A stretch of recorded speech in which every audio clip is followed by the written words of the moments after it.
इसी वक्त तुरंत मुझे बताओ कि क्या सोच रहे हो। तुरंत इसी वक्त क्या सोच रहे थे, या फिर एकदम इस वक्त क्या सोच रहे हो। मोस्ट प्रोबेबली कोई भी आंसर नहीं आएगा, क्योंकि जैसे ही मैंने तुमको बोला कि इसी वक्त क्या सोच रहे हो, तुम तुरंत से एकदम वर्तमान में आ गए। और जैसे ही वर्तमान में आते हैं तो वर्तमान में कोई ख्याल नहीं आते। तो जो ओवर थिंकिंग की प्रॉब्लम है या कोई भी थिंकिंग है, जब हम सोचते हैं तो हम वर्तमान में नहीं सोच रहे होते हैं। या तो हम जो गुजर चुका है, जो पास्ट हमारा है, उसके बारे में सोच रहे होते हैं, या फिर जो कल आने वाला है, जो समय आने वाला है, उसके बारे में सोच रहे होते हैं। तो जितनी भी थिंकिंग हो रही है वो वर्तमान में नहीं हो रही है। तो जितनी भी थिंकिंग और ओवर थिंकिंग हो रही है वो सब तभी हो रही है जब इंसान अपने वर्तमान में नहीं है। जैसे इस वक्त मैं अपने वर्तमान में होके आपसे बातें कर रहा हूँ, तो इस वक्त मैं कुछ और नहीं सोच रहा हूँ, मैं सिर्फ आपसे बातें कर रहा हूँ। ठीक है। तो जितना ज़्यादा मैं खुद को एकदम वर्तमान में ला करके सारे काम करूँगा, उतने ही कम मुझे समय मिलेंगे जिसमें मैं बाकी चीज़ें सोच पाऊँगा। लेकिन अब अगर दिमाग में बहुत ज़्यादा डर और शंकाएं भरी हुई हैं कि कल क्या होगा, तो वर्तमान में रहना ही मुश्किल हो जाता है। तो सोच विचार जो है वो फ्यूचर के, आने वाले समय के आने लगते हैं।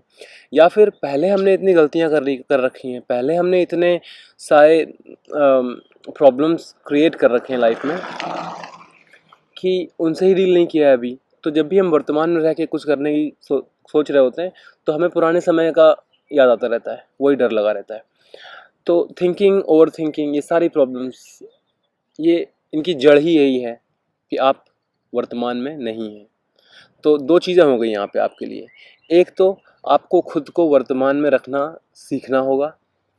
दूसरा, आपको अपने अभी से पहले तक के सारे समय तक जो भी आपने किया है, जो भी आपके साथ हुआ है, उससे एक तरीके से उससे गुजर के बाहर निकल के आना होगा।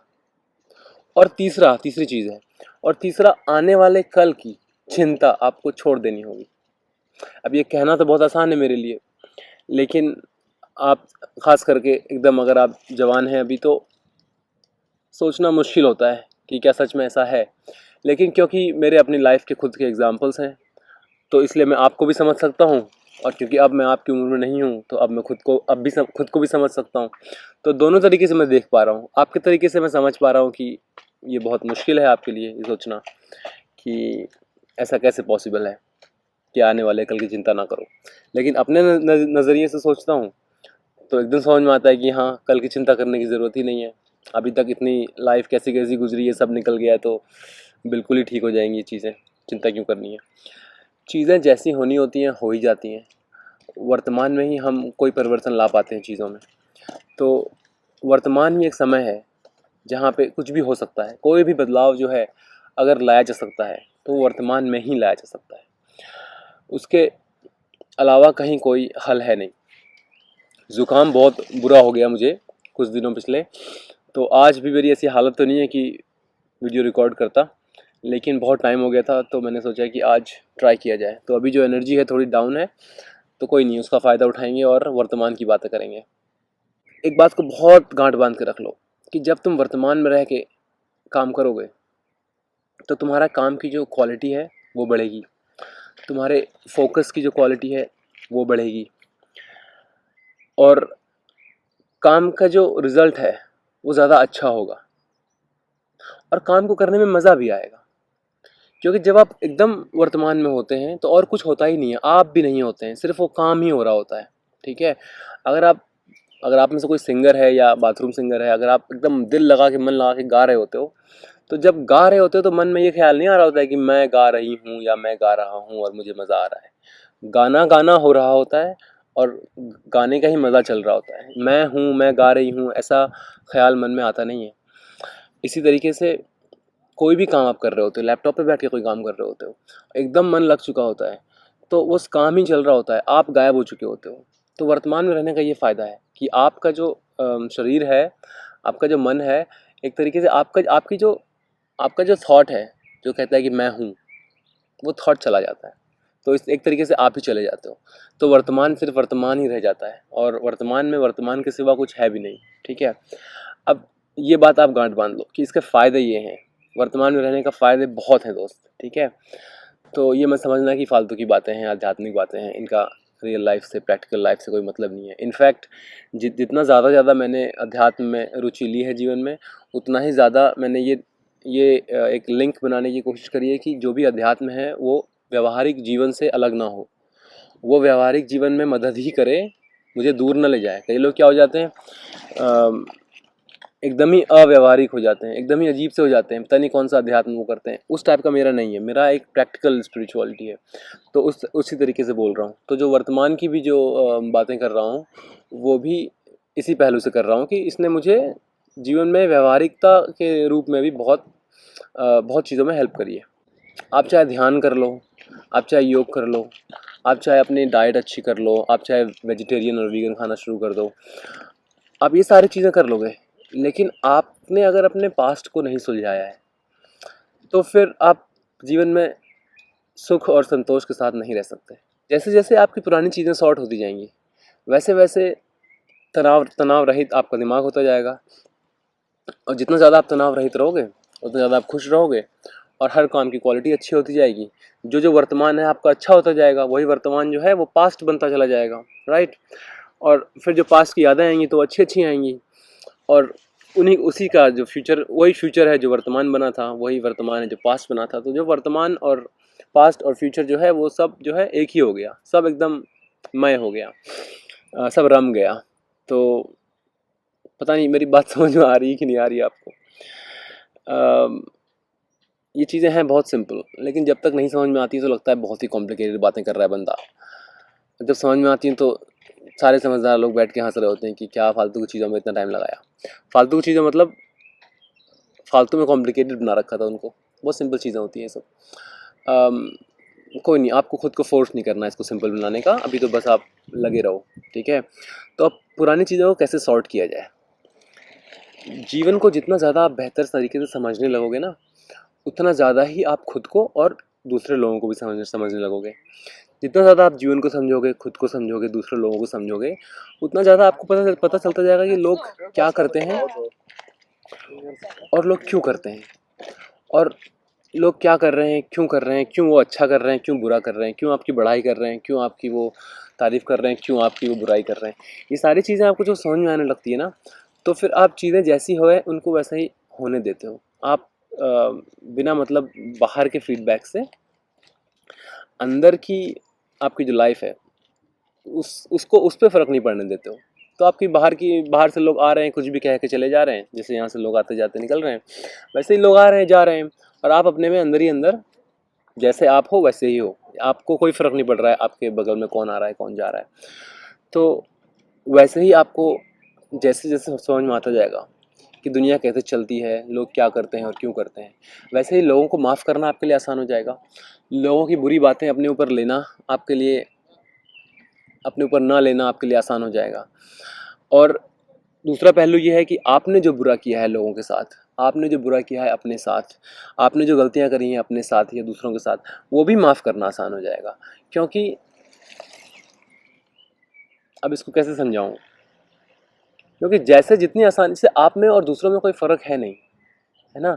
जितनी आसानी से आप किसी छोटे बच्चे को माफ़ कर देते हो, उतनी आसानी से ही आप अपने आप को भी माफ़ कर सकते हो। लेकिन अपने आप को हम कुछ ज़्यादा ही क्रिटिसाइज़ करते हैं।